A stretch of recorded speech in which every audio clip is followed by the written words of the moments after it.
नमस्कार। मैं डॉक्टर दिनेश चारण बीए द्वितीय वर्ष के हिंदी साहित्य के प्रथम प्रश्न पत्र में आप सभी का स्वागत करता हूं।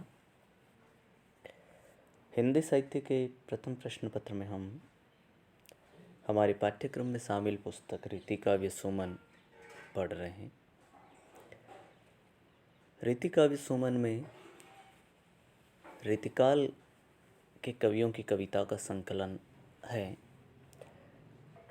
इसी संकलन में हम रीतिकाल के रीतिबद्ध कवि पद्माकर को पढ़ रहे हैं। पद्माकर की एक रचना गंगा लहरी, उसी में से कुछ पद हमारे पाठ्यक्रम में शामिल हैं और हम उन पदों के बारे में पढ़ रहे हैं। जैसा कि अभी तक हमने पढ़ा है पिछले पदों में, उससे जाहिर होता है कि गंगा लहरी में कवि पद्माकर गंगा का वर्णन करता है, गंगा की महिमा को दिखाते हैं, गंगा की श्रेष्ठता को दिखाते हैं, गंगा की उदारता को दिखाते हैं, गंगा के संबंधित जितनी भी आस्थाएं हैं उन आस्थाओं को दिखाता है और गंगा को पाप विनाशिनी बताते हैं। वो कष्टों का निवारण करने वाली है, पापों का विनाश करने वाली है, मोक्ष प्रदान करने वाली है, जीवों का उद्धार करने वाली है और वो सबसे श्रेष्ठ है।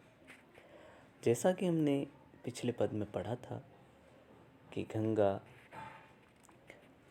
किस प्रकार कैसे निकल कर के इस पृथ्वी पर आती है और वो श्रेष्ठ है। कवि ने जैसा बताया था कि विष्णु का कच्छप अवतार, उसके बाद कौल अवतार जो शुक्र अवतार है, और उसके बाद शेष नाग के हजारों फणों के ऊपर पृथ्वी टिकी हुई और उस टिकी हुई पृथ्वी पे सबसे ऊंचा पर्वत हिमालय और उस हिमालय की सबसे ऊंची चोटी कैलाश। उस कैलाश की चोटी पे ध्यान मग्न है भगवान शिव। शिव की जटाओं में सुशोभित हो रहा है चंद्रमा और उस चंद्रमा के पास से निकल कर के गंगा इस पृथ्वी के ऊपर आ रही है। तो इन सब में श्रेष्ठ दिखाया गया है गंगा को। गंगा इस पृथ्वी पर सबसे ज़्यादा पावन है, सबसे ज़्यादा श्रेष्ठ है, सबसे उच्च स्थान प्राप्त किया। इन सभी बातों के बाद हम अगला पद पढ़ रहे हैं और उस पद में मैं पहले पद पढ़ूंगा और उस पद की व्याख्या करूंगा। जितनी सरल कर सकता हूँ, जितनी सहजता से बता सकता हूँ, वो चेष्टा कर रहा हूँ। पद इस प्रकार हैं कि वाको जस कित हुन जागे पर तच्छ पई, या को धाम धाम फैली फैली रहो जस है। वाको सुनियो एक देव लोक में दरस होत, या को तो दिखात तिहु लोक में दरस है। कहे पद्माकर सुदान वह मांगे देत, ये तो बिन मांगे सबे देत सरबश है। आछो अभिराम कहे पूर्ण सकल काम, गंगा जू को नाम काम तरु पे तरु ते तरस सरस है। कवि पद्माकर पवित्र गंगा की धारा में प्रत्यक्ष प्रमाण और सर्वस्व दान देने की महिमा के सामने कल्प वृक्ष की प्रभावहीनता दर्शाते उसे अप्रत्यक्ष बता रहे हैं। इस पूरे पद में भी गंगा की श्रेष्ठता का वर्णन किया गया कि गंगा कितनी श्रेष्ठ है देने में भी, क्योंकि जब हमारी एक धारणा बनी हुई है कि कल्प वृक्ष के नीचे खड़ी रह करके जो कुछ मांगा जाता है वो सफल होता है, सुफल होता है। गंगा की सफलता और सफलता की महिमा यहाँ कवि बताना चाह रहा है और कहता है कि वाको जश कित हुन जाग्यो पर तच्छ पई, या को धाम धाम फैली फैली रहियो जस है। गंगा की महिमा का वर्णन करता कवि कह रहा है कि देवलोक में फलने फूलने वाले अप्रत्यक्ष कल्प वृक्ष की तुलना तीनों लोकों धरती, आकाश, पाताल में फैली गंगा की प्रत्यक्ष निर्मलता से नहीं की जा सकती, क्योंकि कल्प वृक्ष के बारे में केवल सुना जाता है कि वह देवलोक में दर्शन देता है और मांगने पर ही अच्छे से अच्छा वरदान प्रदान करता है तथा मनुष्य की मनोकामनाएं पूर्ण करता है।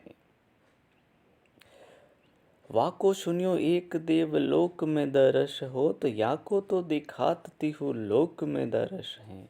कवि कहता है कि उसके बारे में तो हमने सुना है, कल्प वृक्ष के बारे में, किंतु तीनों लोक में फैली पवित्र गंगा तो धरती आकाश पाताल में प्रत्यक्ष दर्शन देती है। इसका प्रमाण यह है कि गंगा का निर्मल जल प्रत्येक घर घर में आचमन हेतु रखा जाता है, इसलिए गंगा घर घर में फैली हुई है। कहे पद्मा कर सुदान वह मांगे देत, ये तो बिन मांगे सब देत सरबस है। कवि पद्माकर कहता है कि कल्प वृक्ष मांगने पर ही वरदान देता है।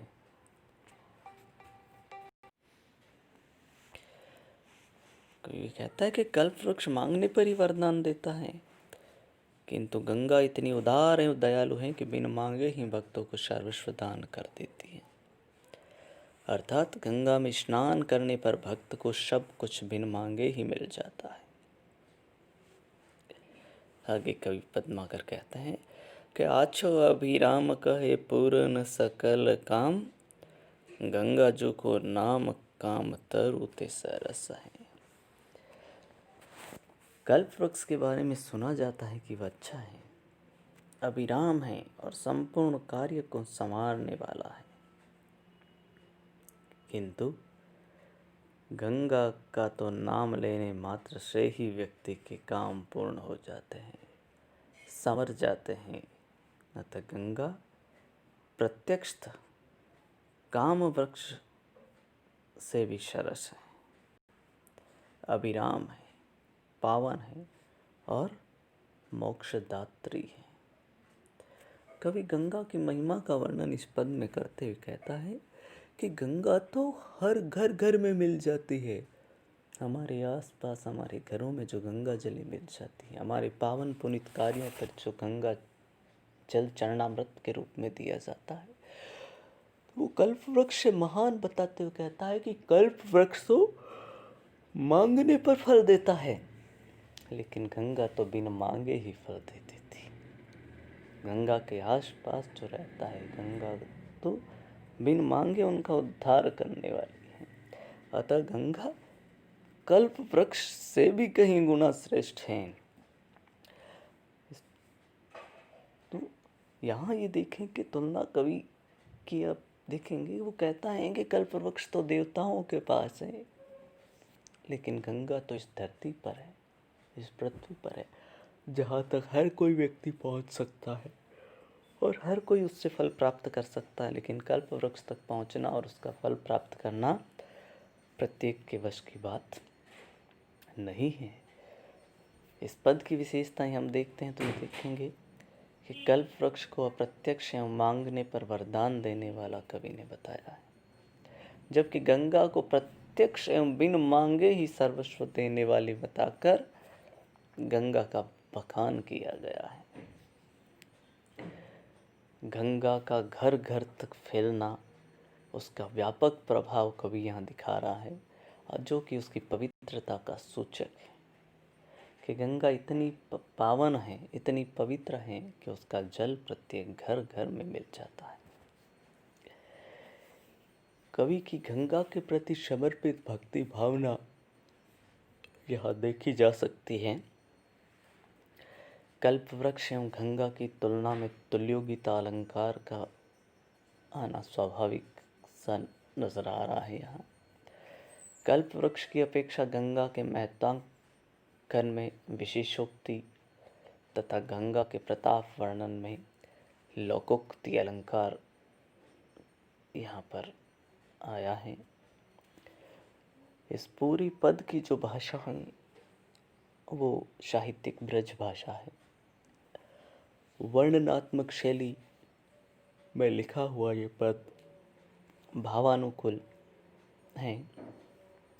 और इस पद की जो शैली है जिसमें ये पद रचा गया है वह कवित छंद में रचा गया है। इस पूरी पद में हमने देखा कि गंगा की महिमा का वर्णन कवि ने किया है। आज की कक्षा में इतना ही। धन्यवाद।